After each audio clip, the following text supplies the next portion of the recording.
Well, Natasha, as you heard, that final thank you speech by the leader of the DA, who was elected by an approval of 84% of the delegates here, essentially saying that they are declaring the economic freedom fighters as enemy number one as they head towards the 2024 general election, and calling all other smaller opposition parties to come together to form a compact that will be led by the Democratic Alliance going towards the 2024 election, calling a possible coalition of the economic freedom fighters and the African National Congress as a doomsday for South Africa. But obviously I am not alone. I am with the political editor at the SABC, Mr. Mzwandile Mbeche. That speech by John Steenhuisen declaring Julius Malema's EFF as enemy number one of the Democratic Alliance, sending a strong signal that they will in no ways and in no condition enter into a coalition with the EFF, calling all other smaller opposition parties to form a compact with the Democratic Alliance, which it will be a pre-election compact that they will use to campaign together to go towards the 2024 elections in order to dip the ANC under 50% and for the Democratic Alliance to get 51% and up. I mean, how ironic that for the longest time the DA has been in power in a number of municipalities with the help of EFF, that they have declared today political enemy number one. That's quite interesting, but of course this is politics.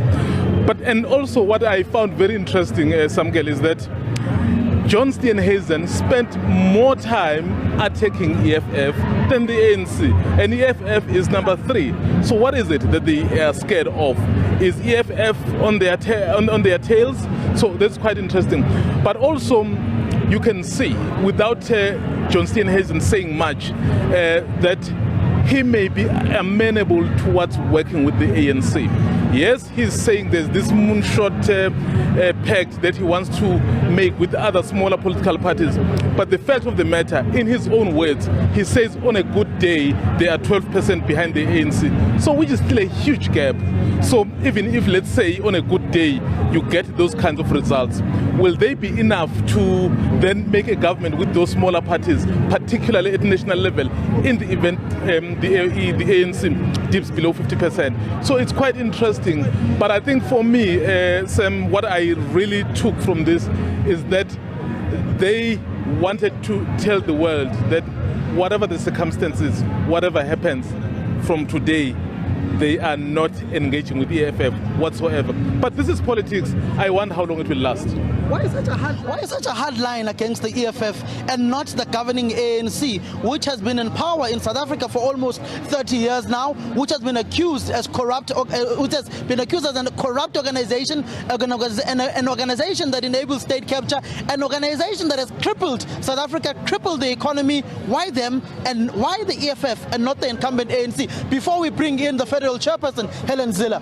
Just quickly, I suspect that the fear that they have of the rhetoric of the EFF is perhaps the reason why they do what they're doing.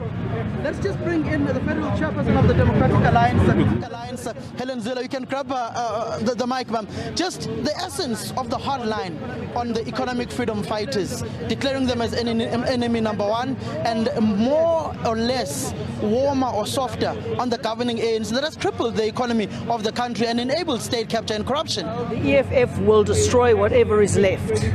They stand for Stalinist policies and racial nationalism.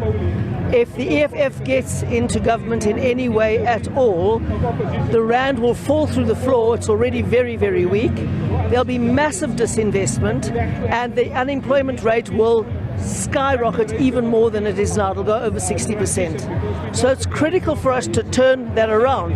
Everywhere where EFF policy has been put into place, anywhere in the world, it's been a disaster. And we don't believe for a moment that Julius Malema and his cohorts have the ability to succeed where every other party that has implemented Stalinist policies have failed. They believe in a system where the leader controls the party controls the state controls the economy, and society, that is a Stalinist policy. It's a racial nationalist policy. It's exactly the opposite of what the DA stands for, and it will destroy South Africa. So they are public enemy number one. Are you willing to open the door for Luthuli House to negotiate with Certainly them? not saying that. As John Steenhuisen said now, our first option is the Moonshot Pact with all other opposition parties that aren't in alliance with the ANC. How has the engagements been in a preliminary process with some of them? We've got this current compact currently ongoing in KwaZulu-Natal with the Inkatha Freedom Party. Do you see it succeeding across the country in all 9 provinces? Well, we will make it succeed where it is possible. It's up to the voters. The voters need to choose, do they want a success? And if they want to see what is the most successful prospect for South Africa right now, they have to look at provinces and cities where the DA has an outright majority. That's the best case scenario. That's where life gets better. You saw that from the unemployment statistics. You saw very clearly that the vast majority, over 90% of the jobs created in the last quarter were created in the Western Cape. You see where services are delivered, it's where we have a pure blue DA government. Second option is to have coalitions and broadly stable coalitions. But when you have these huge unstable coalitions, it is almost impossible to govern them. And therefore, we really do believe that there is an option for opposition parties to work together, but it's much preferable to have a strong anchor tenant, the DA. When you look at South Africa in its current contemporary politics, you've been the mayor in the city of Cape Town in a coalition government and ultimately went on to win an outright majority. Tshwane, a classic example, post and outside the borders of the Western Cape. The DA has not done so well in its coalition arrangements. How will you be making sure that you use Tshwane as a litmus test with Silas Brink as the mayor there now? Well, Celia Brink is the person who has the best chance of succeeding, and it depends really on our coalition partners. It has been extremely difficult to work with some of the coalition partners who often, not always, but very often look after their own personal interests and not the shared vision. And coalitions are very, very difficult to manage. If you have to look at survival from council meeting to council meeting, it is almost impossible to focus externally on the voters. That is why the stronger the DA is in these coalitions, the better the prospects are for the voters. Will you be sending those emails to all these smaller opposition parties through the leader's email address for you to have that meeting? Well, the leader will be doing that. I will support the leader, but the leader will take that initiative. Now, what are you looking towards? Are you going to be doing any research post this conference, particularly knowing that the leader got a resounding 84% approval from these delegates to remain as the leader of the party? Well, the bottom line is to make sure that the politics and the administration work well together. That's my job in the DA, and I support any leader who is elected through a democratic process make the best he can of that partnership. Thank you very much. Thank you very much, Mrs. Helenzela. All the best for the 2024 general elections. I'm just going to bring in for more reaction the essence of the leadership composition of the party, and particularly knowing that you are going on to the party as the federal finance chairperson of the Democratic Alliance, looking at the finances of the party as you prepare for the 2024 general election. Finances are looking stable and strong. Obviously, life has become much more difficult with the Political Party Funding Act, so we need a longer time because we have limits per year that we can collect. But it's going very, very well. We're in a strong position. The new financial year actually started the 1st of April, the new disclosure year. So we will start now pressing very heavily towards maximizing our donations until next year, 31st of March, and then we'll have a bit more time until the election, most likely in May. But we are doing well. We're already starting to spend into the election budget because we have to procure backing boards, for example. We've got to get T-shirts, we've got to start booking up the billboards, etc. So it's a very expensive exercise for an election, but that's the price of democracy. If you don't spend money, you don't have a democracy, and of course we want a democracy. So the DA is strong, we're ready, we're coming off a good note here. We've had all of the media coverage today, we've been in everybody's house, we've got a new economic policy that we're rolling out, so we're ready. We've got a year and a bit to go, so we are really pumping and ready to go. So in essence, you have already started with the financing and the budgeting for the 2024 general election, and already eaten a slice of that particular pie. Yes, I've started spending into that because we've got to procure T-shirts, for example, and we've got to get backing boards. And of course, we have backing boards that we had from the previous election that we need to clean. So the operation has already begun. So we're already in election mode. So, I mean, as we know, running an election is not a simple thing, you know. That's why the DA does so well, is because we're organised and we're very efficient with our money. And our donors are loyal. And of course, we've never had more excitement actually in South Africa because we're going to have a new era now. We are likely heading into coalition country. And that means that everybody's watching. The whole world is watching us. So it's very exciting times. And as the Federal Finance Chair of the party, I am satisfied that we would be able to run an efficient and strong election. In short, how much did this Congress cost you? It cost between 8 and 9 million rand. But my view, if I look around me, is that the coverage that we got for that, you wouldn't be able to buy it for that price. And the fact that we got into everybody's home and everybody saw the DA, we're organised, we get things done well, and we are ready and we're strong. So it was money very well spent, and also democracy. You have to spend money on having a robust democracy, and we did it well, and I think that the result is great for everybody to see. Thank you very much. Thank you very much for your time. All the best with getting those all-important finances for that election. It's going to be a mammoth task, but indeed the DA does and has a way of bringing in those funds. I'm going to bring in Mr. just to speak on the issues. So your essence, the Congress, Donald Hazen, I know you don't want to say the figure, but he was elected with an 84% approval by Congress. The collation of these results and the atmosphere that South Africans saw here. What can South Africans read into Jonathan Hazen getting that 84% approval from the party, and you as a person who was administering the election process as the party's elections head? I'm not going to comment on the figure that you mentioned.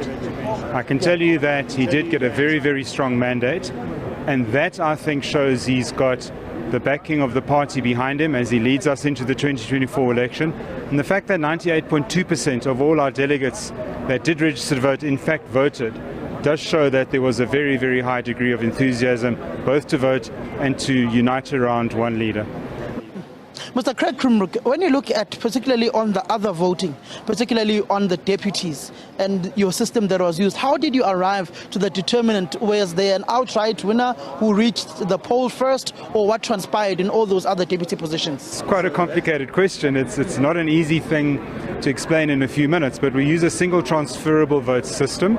Every candidate for every set of vacancies, so there's 3 deputy federal chairs, 3 deputy chairpersons of federal council. Every candidate has to be ranked, and then what the computer does is it ranks them according to reallocating surplus votes for winners and votes that no longer count for people that don't get enough first ballot preferences, and we end up with a ranking. So there's not actually a margin as such. It's not like, let's say, for example, a local government by-election where every candidate gets a certain amount of votes. What you end up is with a pure ranking based on a very fair allocation of the votes that are no longer required when you reach the quota to gain a position, or when you don't have enough first ballot preferences and you therefore are last. Your surplus votes and your second preferences then get allocated to everybody else. That's the best I can do in a minute. No, it's fine. No, it's fine. All of the candidates, including Paul Palazzi, sign off on the acceptance of the results, or? Yes, they did. Some of the weren't here, but everybody else did sign off the result slips, including both agents for John Steenhuisen and Paul Palazzi. So that result slip has been accepted by both campaign teams, and that's a very good thing for DA internal democracy, that we win and we perhaps don't quite succeed, but we accept the results gracefully and we sign off on the results. Thank you very much. Thank you very much, Mr. Craig Crimrook. I'm just going to bring in Mr. Mzwandile Mbeche, once again, our political editor here at the SABC. Mr. Mbeche, just the essence of Helen Zille basically saying that they are not saying that they will be negotiating with the ANC, but they are saying they are declaring the EFF as enemy number 1 and very silent on Luthuli House. The ANC is the governing party. Can you imagine if the official opposition comes out here declaring that they want to speak to the governing party, and then people will simply say, oh, well, you are one thing. So they are very careful about that one. That's why, I mean, before, obviously, we got to speak to Helen Zille. So we're speaking about the numbers, where the DA is basically saying in their best day, they are 12 points behind the ANC. That's in their internal polling. And then that still tells you that they're still far off from that 50%. even if, let's say, the ANC were to dip below 50, which will also be a very big challenge, by the way. So why they are not saying much about the ANC? Because number one is the governing party, and number two, when all else fails, they would say, we tried what we could. But in order to save the country, the reason why the EFF is being singled out is somehow a pretext of when everything else doesn't work with smaller parties to say, well, the better devil is perhaps the ANC. Look and watch. It will be interesting when those results come out in 2024. When you look at the economic freedom fighters, the DA has always gotten into office, particularly in Gauteng, metros and municipalities, with the vote of the economic freedom fighters. Post the 2019 general election, Helen Zille comes back as the federal chairperson of the Democratic Alliance. She whips that relationship out of the door, kicks it out, and says, you cannot have the tail of the dog wagging the dog. What does that say, particularly now with the speech delivered by John Steenhuisen, knowing that it's strictly out of the blueprint of what Helen Zille would say? This is an overture to the governing party to say, you guys are not doing well, but you are better than this one. Because the EFF, I mean, sometimes we would even debate these things. We would say, but the EFF is giving them votes for free, so they're not reciprocating. So basically, their main issue is the EFF. So it's to say, we just don't want you here. And then I don't know what sort of influence, why they are so opposed to a party which is third biggest. Yes, they have ambitions of governing, but of course there's a lot more in order to be able to get to that level. So I suspect the DA, in all honesty, as much as they are saying they are going to small parties and engage with them, but my deep suspicion is that this is a silent overture to the ANC to say, ANC, we actually can work with you as long as we don't get this one near the state power. Are there deeper conversations taking place behind the scenes? And what we saw here was just a glimpse of the conversations taking place behind the locked boardrooms. The difficulty and the problem with the DA currently, they are looking at the ANC as a divided ANC. They are very fearful of the so-called RET, or well, if there still is RET, but they are kind of like acceptable to the current incumbent of the ANC. Of course, they will not announce it here, they will not say much, but I can tell you that there are those informal, private negotiations to say, you guys need to just understand why we think we are not having a deeper problem with you. Because the biggest fear, I can tell you, is that if the so-called faction not aligned to the current president of the ANC takes over, they feel that the so-called, I mean, that's in their own analysis, they feel the other faction will easily work together with the EFF. When you look at what has been happening in Gauteng with those municipalities, the Gauteng ANC is really not very critical of EFF. They actually have a very nice relationship. So, and then the DA is looking at that, and then they are saying, well, if this gets repeated at a national level, in the event the ANC fails to achieve 50% plus, so it will be a disaster from their point of view. Certainly, to your question, there are those discussions, informal as they are, so we are very aware that they are being told to say, listen, actually, if you just will make sure that you prevent that which we fear. But here is what I wanted to say. I wonder if this... I hope I'm not being alarmist here. I wonder if this is not going to be viewed by some as some sort of swart gevaar, you know, ANC, EFF, doomsday. So the jury is still out there. What is perfectly clear is that even Luthuli House, you look at the stance of its Secretary General Fikile Mbalula, it's not said very much about the DA, but has been very vocal on the economic freedom fighters. One begs to ask the question. I know in the eastern, in the Free State province, Bulediso, the provincial secretary, is very clear. He does not want the EFF anywhere near the governing party with voting together, particularly when you go to areas like in the Fezile-Tabi region of the ANC, municipalities where the ANC has dipped under 50% and is not in government, they are not even willing to work with the economic freedom fighters. When you look at the Democratic Alliance and its leader, John Steenhuisen, he's not very critical of the incumbent president of the ANC. Even the DA in its entire form, Helen Zille, once said that he would once imagined working with an ANC, a good ANC led by Cyril Ramaphosa. Well, that really tells you about also the state of affairs, because it also explains the state of affairs of the DA itself. As an official opposition, you must fight to get the governing party out of power. You may not aspire to work with them. But then they are faced with the reality and the fact that they don't have the kind of foothold and the reach that perhaps they would need in order to achieve that kind of power. So for them to at least get to that power, so is to perhaps, I think, woo somehow the so-called moderates in the ANC. That's in their own analysis.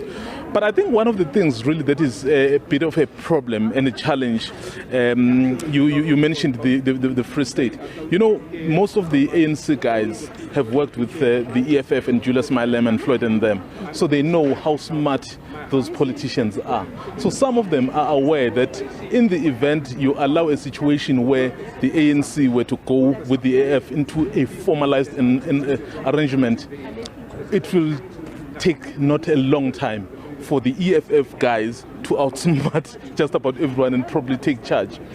Look at the Youth League today. Since the departure of Malema and Floyd, where is the Youth League? Because those guys were groomed in the ANC, they understand the politics of the ANC, and then they were able to outsmart so many people. That's why the Youth League is struggling to meet. But of course, we know that the Secretary General of the ANC currently is working hard to try and have those reconvened. Let me just bring in Mr. Ivan Meyer, who is the Federal Executive Chairperson of the Democratic Alliance. Mr. Meyer, just that speech of your leader, Mr. John Steenhuisen, what does it signal to an ordinary South African sitting at home watching on national television?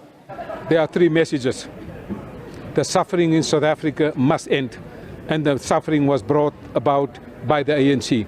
By just simply supporting the Russian Federation in Ukraine, that directly led to inflation going up to 7%, because as you know, Ukraine is responsible for 45% of the world's fertilizer. South Africa is an exporter of agricultural products, and 50% of all the agricultural products that are exported from South Africa goes on the African continent. So food insecurity will not only impact in South Africa, it will impact on the continent of Africa.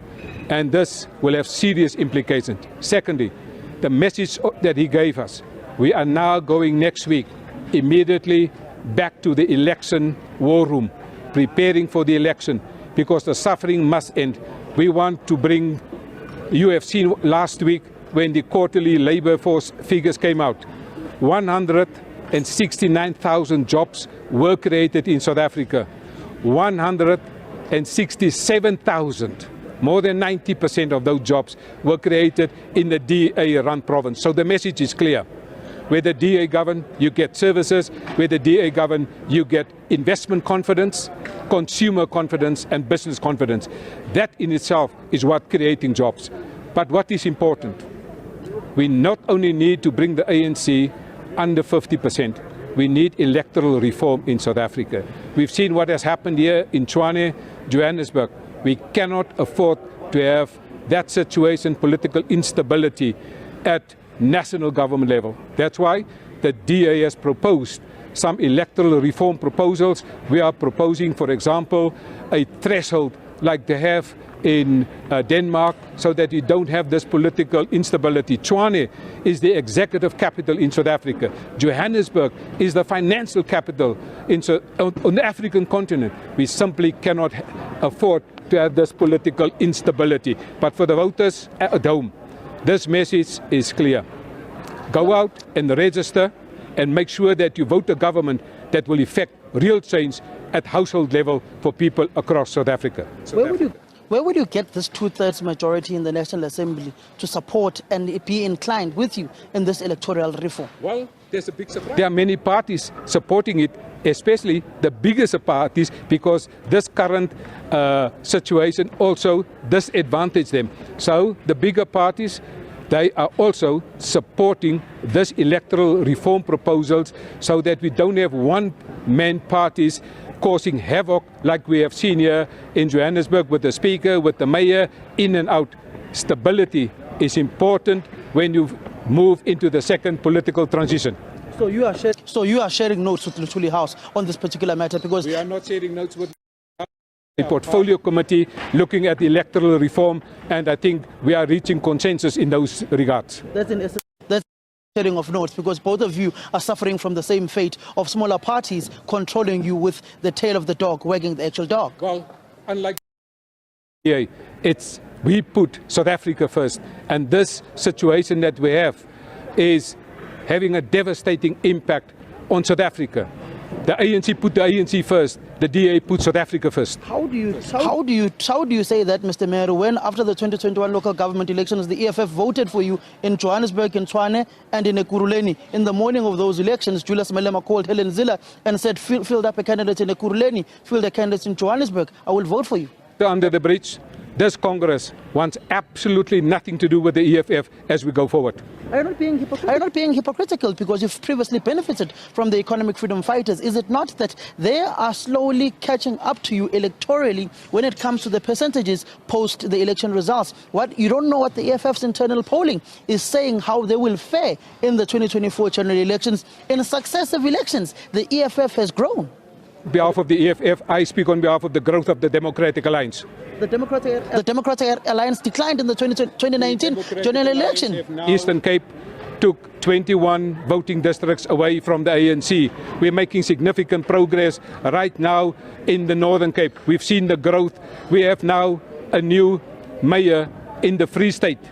Things are happening. There is an earthquake happening in the South African political landscape. What's the next peaceful political transition in 2024? Thank you very much, Mr. Ivan Mayor. We'll certainly be looking at that election in 2024. Mzwandile, just in closure from our side, the DA is basically saying that their engine is revving, all their cylinders are pumping, the engine is running, and they are ready to hit the ground running for the 2024 elections. See, in fact, this was actually the launch of their 2024 election campaign. And from here onwards, I can see nothing else but the intensification of that campaign. How South Africans will respond, how other parties will respond, is something you and I will be watching closely. Have you tried to send a message to Julius Malema or a text to see what he perceives as being enemy number one of the DA? We are having him in the next, I think, tomorrow, so we'll pose that question to him. Well, indeed, we will be looking. I wonder if, when is the Uganda picket?